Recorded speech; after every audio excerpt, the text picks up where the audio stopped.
Imagine you're looking up at the sky on a clear night and you see all those beautiful stars twinkling up there.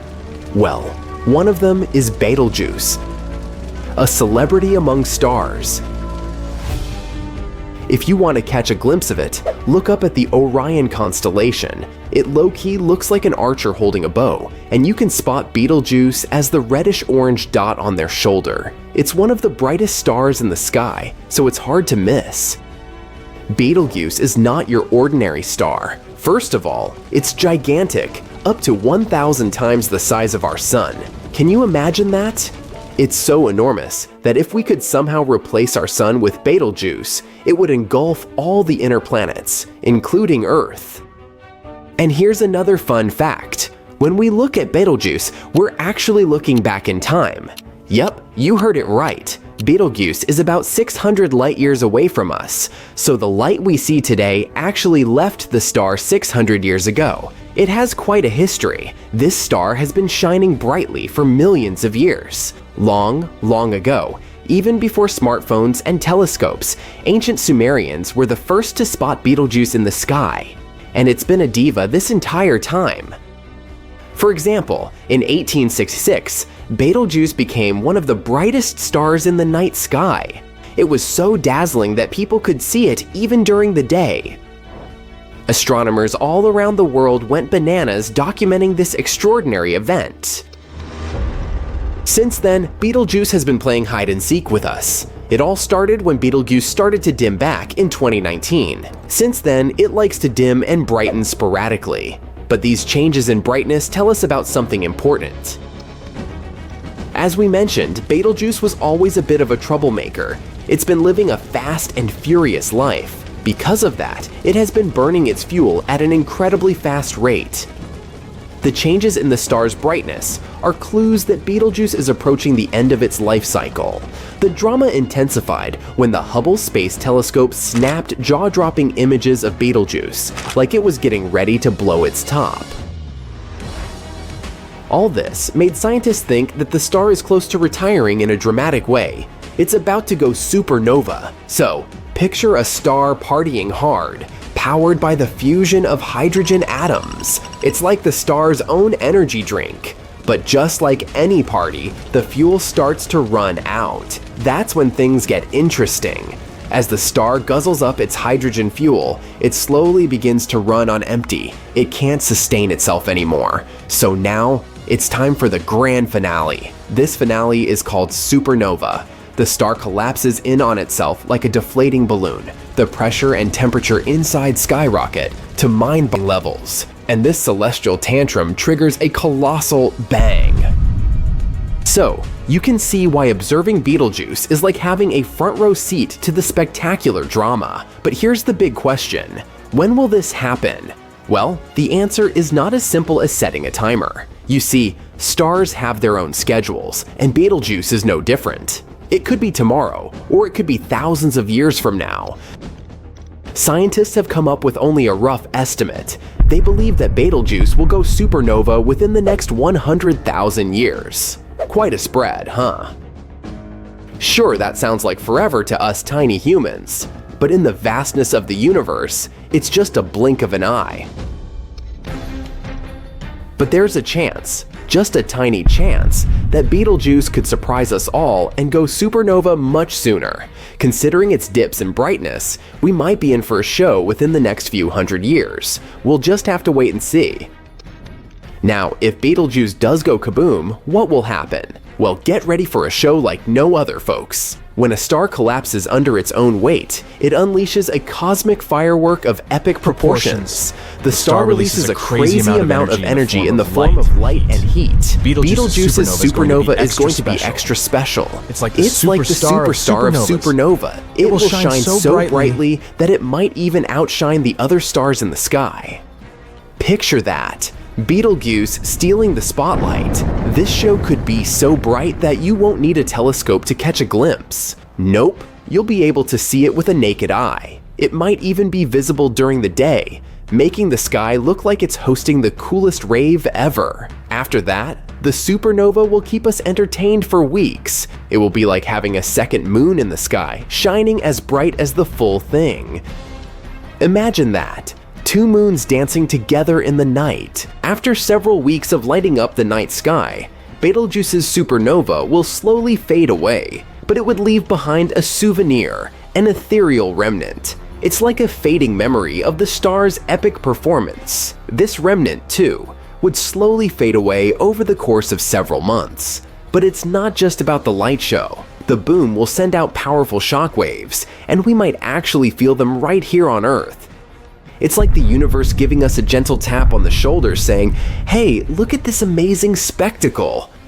How dangerous will it be for us? Well, we know that Betelgeuse's supernova would send dust and gas shooting into the atmosphere. It's like a big space sneeze. And this sneeze could cause a decrease in global temperatures. We're talking serious climate impact here. It could even lead to a mini ice age. But these are just assumptions. We don't know for sure if the consequences will really be that serious.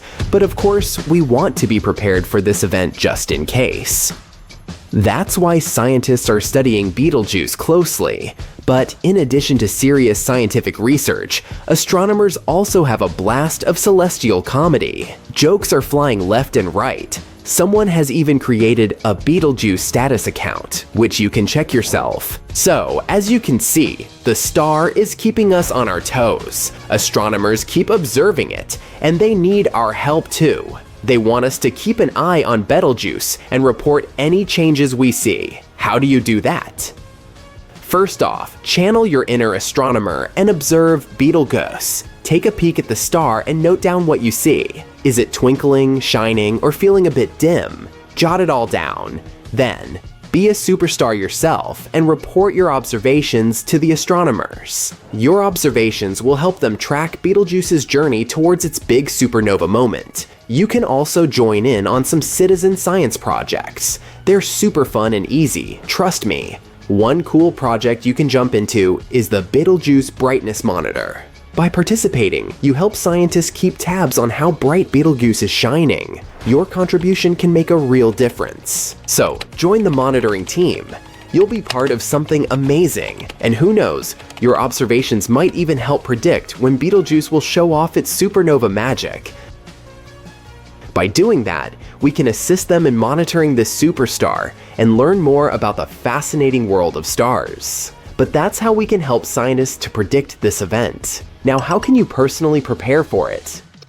First things first, you'll need the right gear to catch all the supernova action. A trusty telescope is like your front row ticket to the starry show. It'll bring you up close and personal with Betelgeuse's performance. And remember, you'll need special eyewear to shield your eyes from the intense burst of light. Safety first. And of course, prepare in case it decides to mess with our climate. Stock up on essentials, like warm clothes and supplies, just in case we experience a mini ice age. But let's just hope it won't happen. So, keep your eyes on the night sky, my friends. Betelgeuse may not be ready to blow up just yet, but when it does, it will be a sight to behold. Until then, let's enjoy the twinkling stars, and remember, there's always something extraordinary happening in the vastness of space.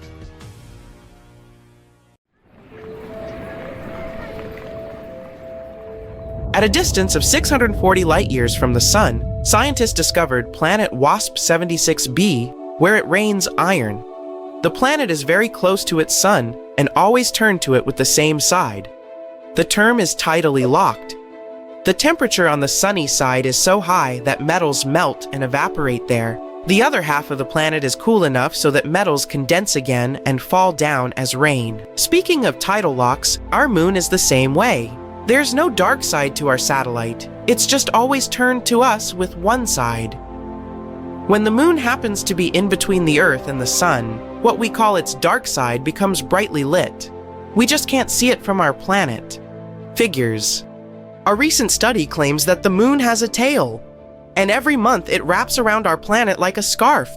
A slender tail made up of millions of atoms of sodium follows Earth's natural satellite, and our planet regularly travels directly through it. Meteor strikes blast these sodium atoms out of the moon's surface and further into space. You won't believe it, but the moon seems to be shrinking. Earth's natural satellite is now 150 FT smaller than it used to be, hundreds of millions of years ago. The reason for this phenomenon might be the cooling of the moon's insides. It could also explain the quakes shaking the surface of our planet's natural satellite. Astronomers have recently found out that Mars is seismically active. Mars quakes occur there on a regular basis. For several days every month, the moon remains between the sun and our planet. That's when Earth's gravity picks up that sodium tail. Our planet drags it into a long stripe that wraps around its atmosphere. This lunar tail is totally harmless. It's also invisible to the human eye, 50 times dimmer than what you can perceive. But during those rare days, high-powered telescopes can spot its faint yellowish glow in the sky. The tail looks like a gleaming spot that's 5 times the full moon's diameter. Turns out there are plenty of planets in the universe, and even in the Milky Way galaxy, that have liquid or frozen water on them. The closest one is within our solar system. It's Europa, one of Jupiter's moons. Scientists are almost sure that underneath its frozen surface, there's an actual ocean of water. But it's too soon to be hyped about possible life on such planets. Liquid water is only one of many things that have to come together for life to appear on a planet.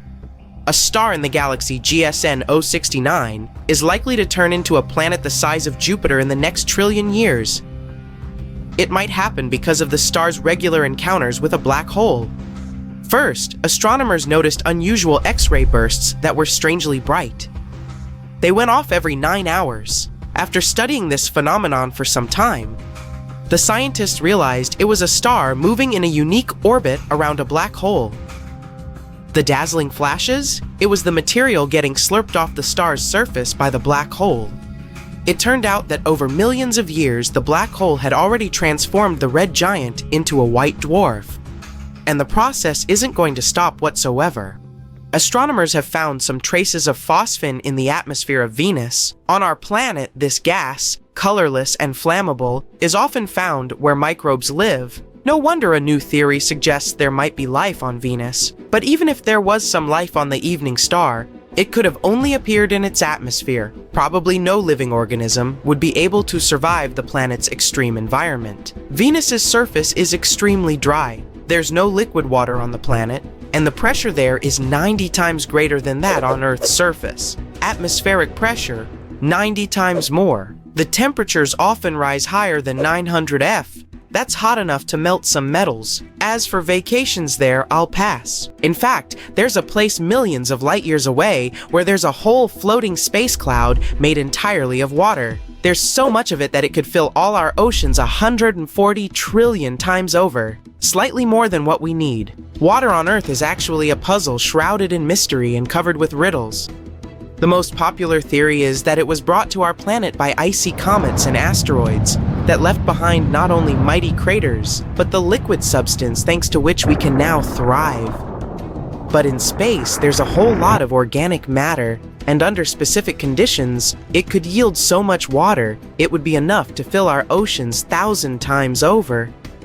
Researchers conducted an experiment in which they heated this organic matter and obtained clear water and oil. If this is confirmed in future studies, it could mean that even oil appeared on Earth, not only thanks to fossilized remains of living beings, but came from outer space as well. And yet, there just might be about 6 billion Earth-like planets in the Milky Way galaxy alone. The latest data has shown that every fifth Sun-like star can have at least one planet in its habitable zone. And not just any planet, mind you. It has a rocky core and surface. And it's of comparable size to the Earth. Being inside the habitable zone of its star, such a planet would have high chances of becoming home to living creatures. Microbes, at least. And if there are billions of these planets in our galaxy, you could safely say that at least one of them is not only habitable, but inhabited already. And now, multiply this by the number of galaxies in the universe, also considering that many of them are much bigger than the Milky Way. This gives us billions upon billions of sun-like stars and Earth-like planets, and some of them are surely more like ours than others. And get this, we might be able to walk upright because of supernova explosions. About 2.5 million years ago, a supernova sent cosmic rays to our planet. They triggered a series of electrical storms in the Earth's atmosphere, which turned into thunderstorms. Those, in their turn, caused wildfires in Northeast Africa, where our earlier ancestors lived. Fires turned the forest area into a savanna, the atmospheric pressure changed, and our ancestors had to stand on two legs to survive. The biggest explosion since the Big Bang was registered in 2019. This happened in the Ophiuchus cluster, which unites thousands of galaxies. According to scientists, the blast was equal to 20 billion, that's 18 zeros, megaton explosions happening once a millisecond for 240 million years. I'll have to trust that. My math is not that good. In 2019, NASA's InSight lander, whose goal was to study the interior of Mars, registered the first Mars quake ever. These quakes were coming fast, about 2 per day. Most of them were tiny. You wouldn't even feel them if they happened on our planet. So far, more than 300 Marsquakes have been detected. Those are the first quakes on any space body other than Earth and the Moon. Another mysterious phenomenon discovered by the mission was bizarre magnetic pulses. They occurred every midnight around the lander. It's still unclear what those pulses were. Maybe after midnight, they're going to let it all hang out, or something. Pluto's atmosphere rises much higher above the surface of the dwarf planet than, let's say, Earth's. It also has more than 20 layers, all of them freezing cold and extremely condensed. Remember the asteroid that wiped out the dinosaurs on Earth? I wasn't around then, but who could forget? There might have been another space show that ended badly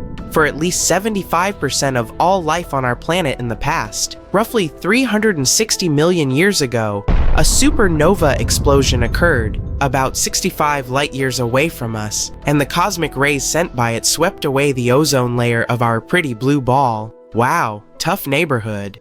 It's been more than a year since the James Webb Telescope, which had taken over 20 years to complete, was launched. And for such a relatively short time, the ultra-modern and most powerful in history piece of equipment has already made plenty of discoveries. By observing the universe at infrared wavelength, James Webb lets us see things no other telescope has ever shown before. The primary goal of this incredible piece of equipment is to study the formation of galaxies and stars that appeared in the early universe.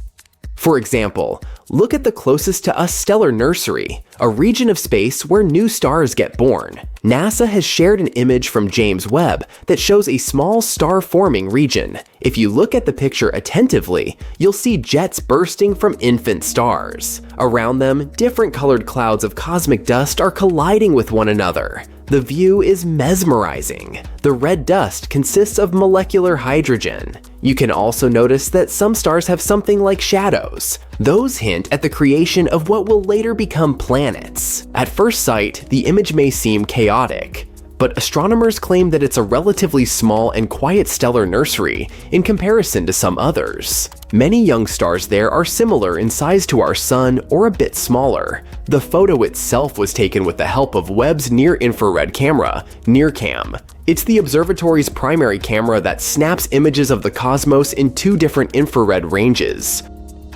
Another amazing discovery the Webb Telescope has made is smoke molecules in a distant galaxy. It's the first time such molecules have been discovered so far away from our planet. The galaxy in question lies 12.3 billion light-years away from Earth. It most likely formed about 1.5 billion years after the Big Bang. Despite such a huge distance between the galaxy and our planet, scientists have managed to detect chemical compounds found in soot or smoke. And it's quite a big deal, since it has pushed the record for detecting similar, complex molecules back by around 1 billion years. This study has also confirmed the sheer power of the coolest piece of space equipment of all time. It managed to make this discovery despite the fact that the spectrometer needed for the measurements didn't perform to the fullest after having experienced a sudden and surprising degradation.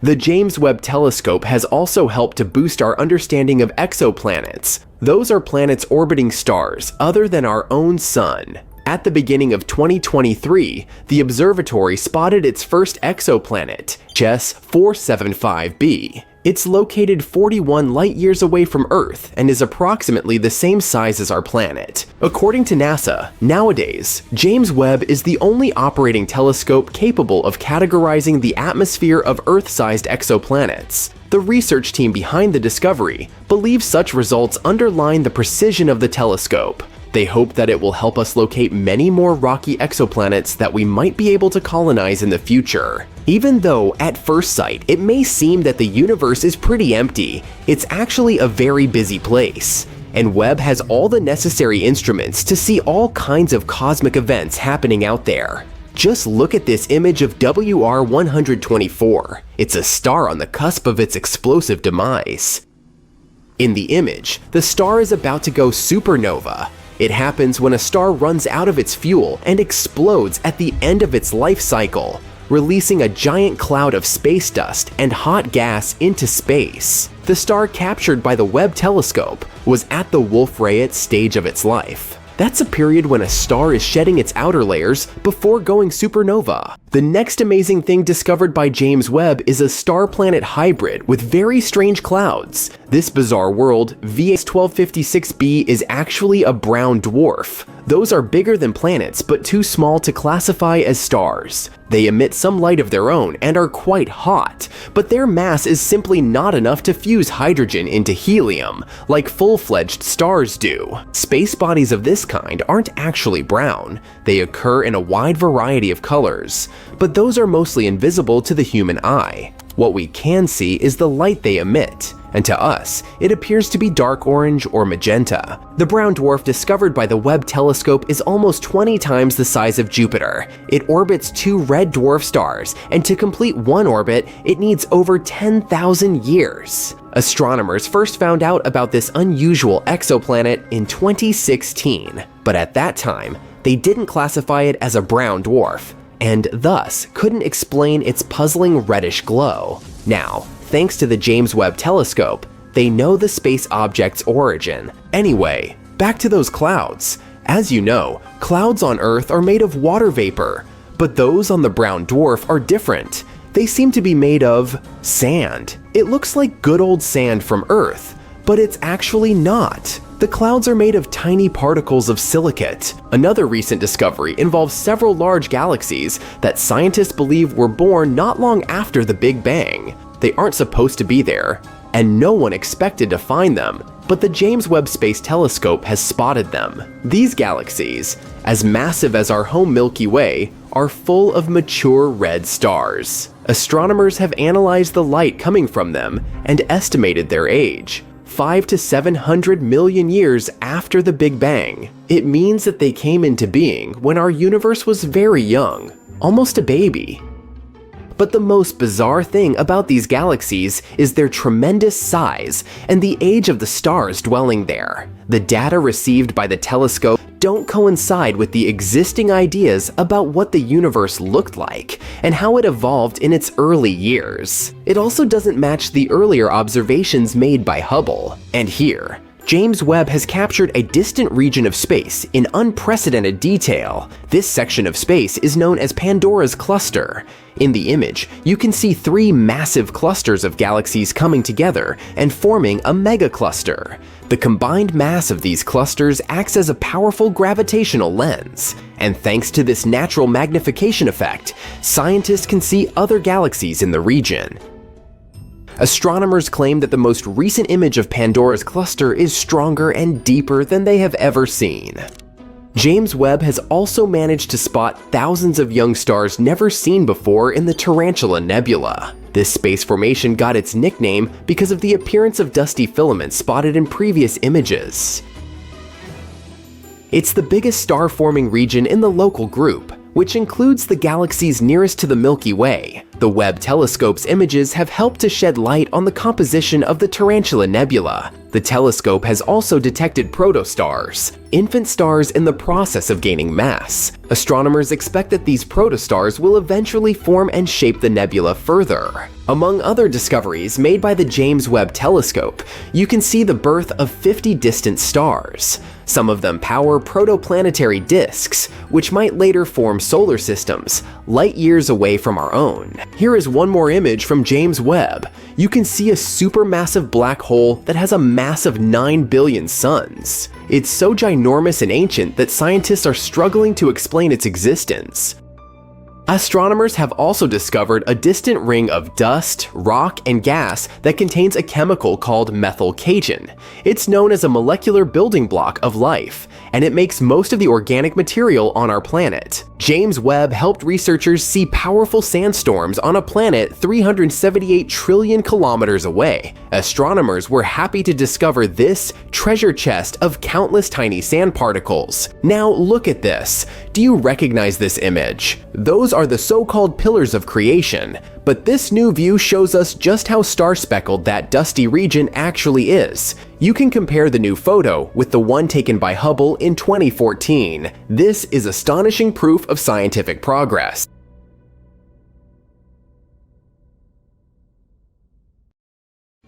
Bang, or should I say Big Bang, the Big Bang, So, after the Big Bang, the universe resembled a hot soup of protons, neutrons, and electrons. After it started to cool down, the protons and neutrons began to combine, first forming ionized atoms of hydrogen and, later, some helium. These ionized atoms of helium and hydrogen attracted electrons, turning them into neutral atoms. As a result, the light was able to travel freely for the first time ever, since it was no longer scattering off free electrons. What does it mean? The universe was no longer dark.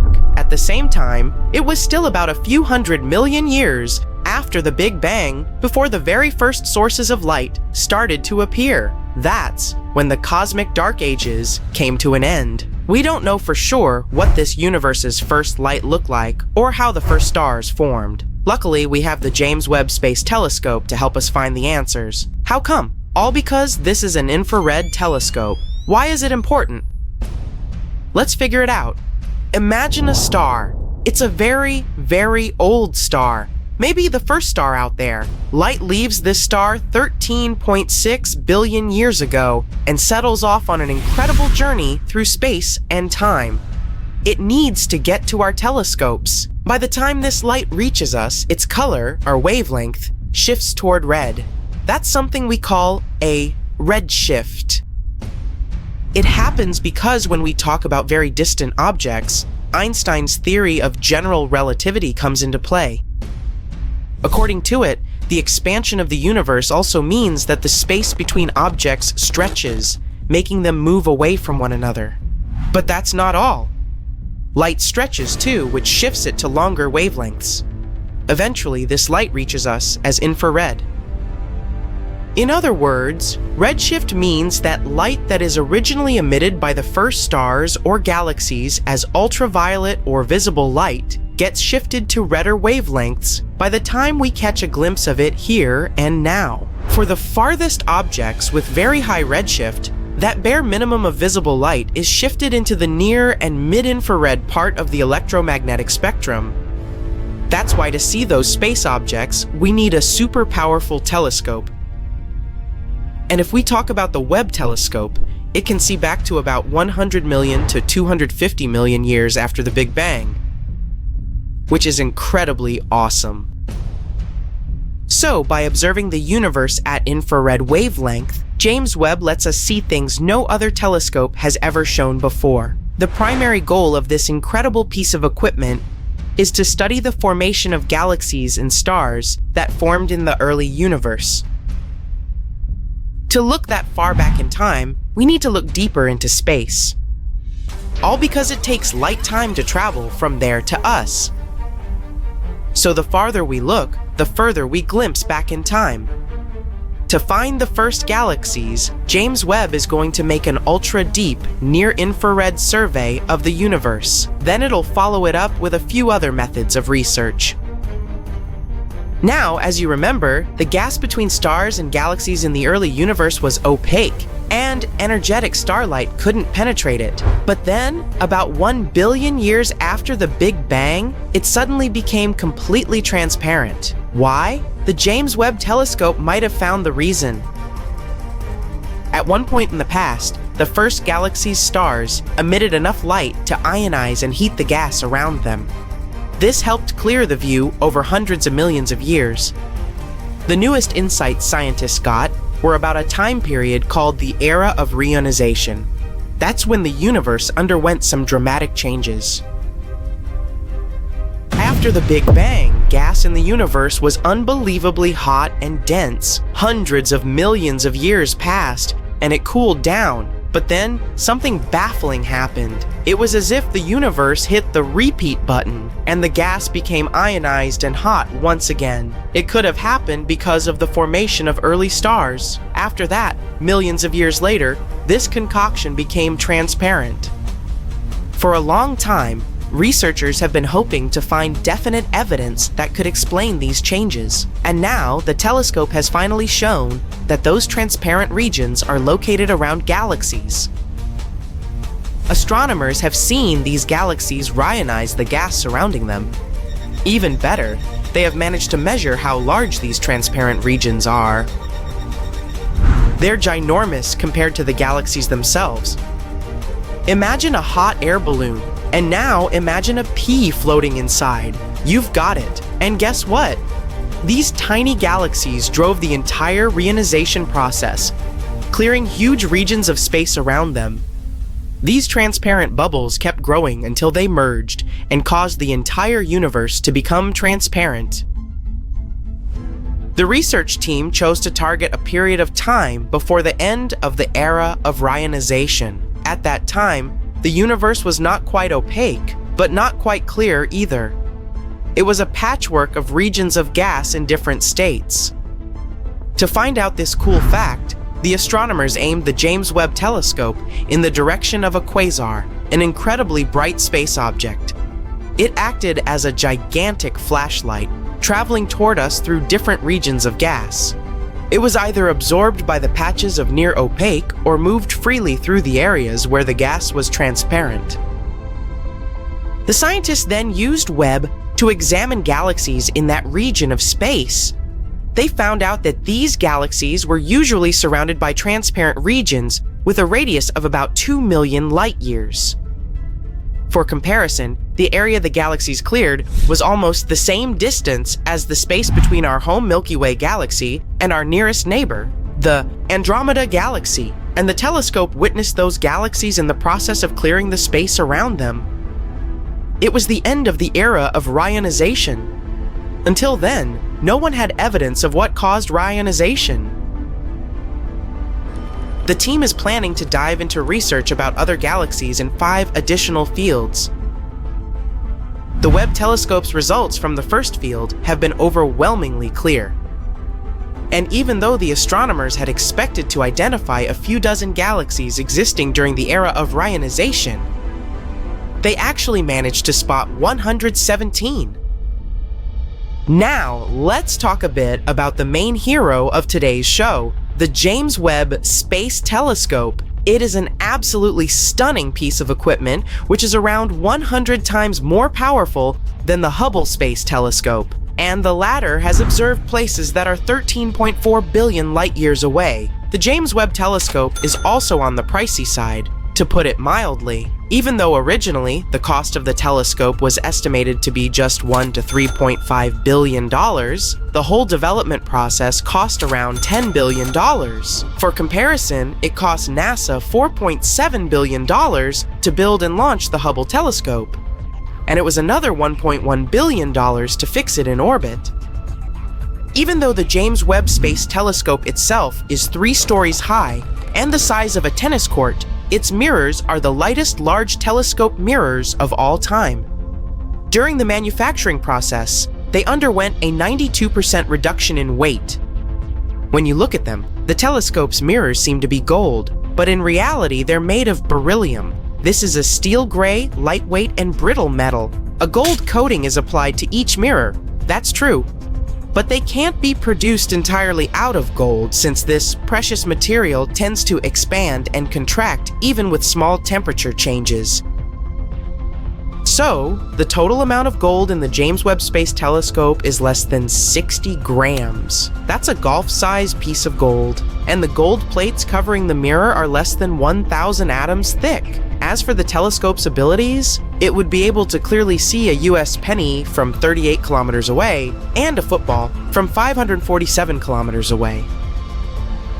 James Webb's telescope side is cooling itself down, and its temperature doesn't rise higher than minus 223 degrees Celsius. That's cool enough to make nitrogen liquid. A truly enormous 5-layered sun shield surrounds the telescope and reflects away as much sunlight as possible, letting the telescope stay cool. What happens when a star runs out of its fuel? First of all, paradoxically, it grows to 1,000,000 times its original size. You see, when the core of a star runs out of hydrogen, it starts contracting under the weight of its own gravity. But some hydrogen fusion continues in the upper layers. While the core contracts, it heats up. This causes the upper layers of the star to heat up too, and expand. The radius of the star increases. As the star grows, it engulfs any matter, even its own planets, in its wake. Astronomers have watched stars right before or straight after swallowing entire planets. But until recently, they have never seen the process itself. Scientists from different universities have reported that for the first time in history, they've observed a star swallowing a planet. And this tragic event happened not somewhere in a faraway galaxy, but in our own Milky Way, some 12,000 light years away from us. Astronomers spotted an outburst from a star, which is around 0.8 to 1.5 times the mass of our Sun, near the eagle-like constellation Aquila. It became over 100 times brighter than usual in a mere 10 days, and after that, it quickly faded away. Even more interesting, this white-hot flash was followed by a longer-lasting signal that was also colder than the first flash. And this combination, my friend, could only mean one thing: the star engulfed a nearby planet. What planet was it? Astronomers believe it could be a boiling hot world from 1 to 10 times the mass of Jupiter. Such planets are also called hot Jupiters. They're giant exoplanets similar to the Jupiter we have in our solar system that need less than 10 days to orbit their stars. The planet we're talking about had been gradually spiraling toward the star until it was pulled into its atmosphere and eventually into the core of the perishing star. This galactic feast happened between 10,000 and 15,000 years ago, when the star was about 10 billion years old. And given its respectable age, the swallow itself happened lightning fast, in one fell swoop. This is very different from other hot Jupiters, which were quite delicately nibbled by their stars. Astronomers aren't sure if there are any other planets orbiting the star, perhaps at a safer distance. But even if there are, thousands of years will probably pass before they become the star's main course or dessert. In any case, now that astronomers know what they should search for, they're going to be on the lookout for more cosmic gulps. Because one day, our planet, as well as part of our solar system, will suffer the same fate. Everything around us will be gone in a flash. But you may relax and breathe out. It won't happen for another 5 billion years. That's when the sun is supposed to burn out and expand so much that it will swallow the inner planets of the solar system: Mercury, Venus, Earth, and Mars. If people manage to colonize some other world by that time, which should be at least 10,000 light years away from Earth, they would be able to observe this catastrophe. The sun would suddenly become much, much brighter, and it would eject some material into space. It would swallow several planets, including Earth, before nonchalantly setting back to what it was. But stars are not the only things in the universe that swallow other space objects. There's another kind of cosmic monsters that munch on everything, even light. Have you guessed? Right, I'm talking about ruthless black holes. But what is more interesting, they not only devour stuff but also seem to spit it out. Not so long ago, scientists found out that the supermassive black hole at the center of our home Milky Way galaxy seems to be leaking. Why is it a game changer? because it might mean that this black hole, called Sagittarius A, whose mass is 4.1 million times the mass of our Sun, isn't a sleeping giant as previously thought. It might still be active. And this leakage may be the hole hiccuping while swallowing clouds of gas. During the research, the team of astronomers used the Hubble Space Telescope. It helped them spot a jet that looked like a blowtorch. It was pushing into clouds of hydrogen at the center of our galaxy. The jet seemed to spew gas like a hose directed into a pile of sand. This often happens around active black holes, surrounded by the material pulled toward them by their immense gravitational pull. Some of this material gets into the black hole, but a small part of it gets swept outward by powerful magnetic fields. The research suggests that when a giant gas cloud gets too close to our supermassive black hole, it gets swallowed, and then the hole belches mini jets of matter. Fermi bubbles might be the result of the belches that happened around 2 to 4 million years ago. But recently, scientists have discovered another giant glowing bubble of hot gas. It aligned with a jet stretching for 35 light years or more from the supermassive black hole. Astronomers suspect that the jet could have plowed into this bubble of gas and inflated it. Now, I'll tell you something even creepier. There seem to be black holes that might be eating each other. Well, kind of. They're actually trying to share their meal at the moment, but who knows what will happen in the near future. But let me go into detail. Astronomers have spotted 2 supermassive black holes feasting on the cosmic material of 2 merging galaxies in distant space. These giants have been located with the help of the Atacama Large Millimeter, Submillimeter Array of Telescopes, also known as ALMA. These telescopes are in northern Chile's Atacama Desert. Scientists originally used them to watch 2 merging galaxies located about 500 million light-years away from Earth. Astronomers have also noticed that 2 gigantic black holes were growing alongside each other, not far from the center of the coalescing galaxy, UGC 4211. Apparently, these black holes came across each other when their host galaxies collided. One of the black holes is around 200 million times the mass of our Sun, and the other is a bit smaller, about 125 million times the mass of our star. Even though they aren't visible directly, the black holes are surrounded by bright clusters of warm glowing gas and stars.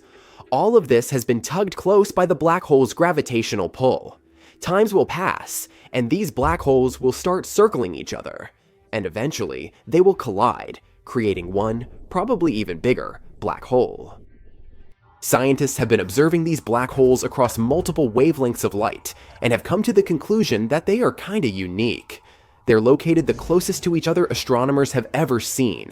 The distance between them is a mere 750 light-years, which, astronomically speaking, is just next door. Even more exciting, this distance is close to the limit of what modern technologies can detect. Interestingly, such ginormous merges are more typical for distant galaxies. This makes it harder for Earth-based telescopes to see them. But the sensitivity of ALMA helped astronomers observe those bright and compact regions where matter swirls around black holes. Imagine how surprised astronomers were when, instead of one black hole, they saw 2 of them, munching on the dust and gas stirred up by the massive space merger. The most important thing about this discovery is that it may mean that such black hole binaries are likely to be much more common than we previously thought. And if pairs of black holes are so common, it might make it easier for us to study gravitational waves that occur when black holes collide. Such waves are also known as ripples in space-time. If we talk about the recently discovered pair of black holes, it might still take them several 100 million years to crash into each other. But by observing their behavior, scientists can figure out how many binary black holes that are about to collide exist in the universe. Hundreds of millions of rocks orbit the Sun within the asteroid belt between Mars and Jupiter, but only some of them come relatively close to Earth. NASA classifies asteroids orbiting within 48 million kilometers of our planet as near-Earth objects, NEOs. And inside this group, there are particularly worrisome objects. Those are so large and orbit so closely to our home planet that they could turn into a real threat to the world should a direct collision occur. At the moment, NASA is keeping a close eye on an asteroid named Bennu, It's a fairly large space object, 1,610 ft across, that might smash into our planet in 159 years. According to experts, the asteroid, which was first spotted in 1999, is quite likely to drift into the orbit of our planet. If it happens, it might collide with Earth by the 24th of September, 2182. Asteroid Bennu is thought to be taller than the Empire State Building. If it hits our planet, the collision will release 1,200 megatons of energy. That's an enormous amount of energy that nothing built on Earth could produce. Scientists from NASA believe that during the flyby in the 22nd century, there is a tiny chance that the asteroid will pass through a gravitational keyhole. That's a region of space that might set the space traveler on a certain path, which could result in the asteroid crashing into Earth. Bennu flies by our planet every 6 years. It has had 3 close encounters with Earth in 1999, 2005, and 2011. These days, scientists estimate the chance of the asteroid hitting our planet by 2182 as 1 in 2,700. That's more than 5 times a person's chance of being struck by lightning. But even though Bennu's chances of colliding with Earth are quite low at the moment, the space rock has still been categorized as a potentially hazardous asteroid. All because it might come as close as 7.5 million kilometers from Earth. That's the reason why it's also classified as a near-Earth object. Bennu is a carbon-rich asteroid that formed in the first 10 million years of the history of the solar system. That's around 4.5 billion years ago. No wonder this space body holds precious clues to the origin and development of the rocky planets of our solar system, which are Mercury, Venus, Earth, and Mars. Even better, it may contain organic molecules similar to those that are crucial for life to evolve. In 2020, NASA's OSIRIS-REx, Origins, Spectral Interpretation, Resource Identification, and Security Regolith Explorer managed to briefly touch the surface of the asteroid. It collected some samples and propelled off the space rock afterward. For NASA, it was the first mission of this kind. But it won't probably come as a surprise that Bennu isn't the only asteroid we should worry about. Asteroid 99942. 9942 Apophis is another space body we'd better watch out for. It's a near-Earth object about 335 meters across. It was discovered in 2004, and at first, it was identified as one of the most dangerous asteroids ever detected. Apophis gained notoriety very fast. It was believed to pose a serious threat to Earth. Experts predicted that it would come uncomfortably close to our planet in 2029. Luckily, after a more careful examination of Apophis and its orbit, astronomers concluded that there was no risk of the asteroid colliding with our planet for at least a century. The risk of an impact in 2029 was ruled out completely, as well as the potential impact that could be caused by the asteroid's close approach in 2036. Interestingly, until March 2021, there was still a small chance of a collision in 2068. But then, Apophis made a flyby of Earth, and astronomers took this chance to use powerful radars to estimate the asteroid's orbit around the Sun more precisely. This allowed them to rule out any impact risk for at least the next 100 years. Now, the reason why such discoveries make us so worried is that even a relatively small asteroid, the size of a house, can wreak havoc upon colliding with our planet. And if an asteroid is larger than 1 kilometer across, astronomers call it a planet destroyer. The impact energy released by such an asteroid after striking Earth could be devastating. That's why knowing where such asteroids are and in what direction they are moving is crucial. The problem is that our capability to protect the planet from asteroid impacts is not top-notch yet. If such a catastrophe was about to occur, we would need pretty much time to prepare, because an asteroid collision is no joke. Probably the most well-known asteroid impact site is the Chicxulub crater. It's the evidence of the terrifying collision that led to the extinction of dinosaurs. Strangely, this crater isn't very visible, but some others are.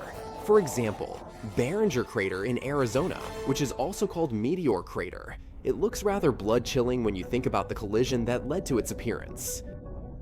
In any case, we now know that space rocks hit not only Earth but also the Moon, Mercury, and Mars. No rocky planet in the solar system is safe from asteroid impacts. That's why we have an entire scientific enterprise whose goal is to find and catalog the asteroid population of the solar system.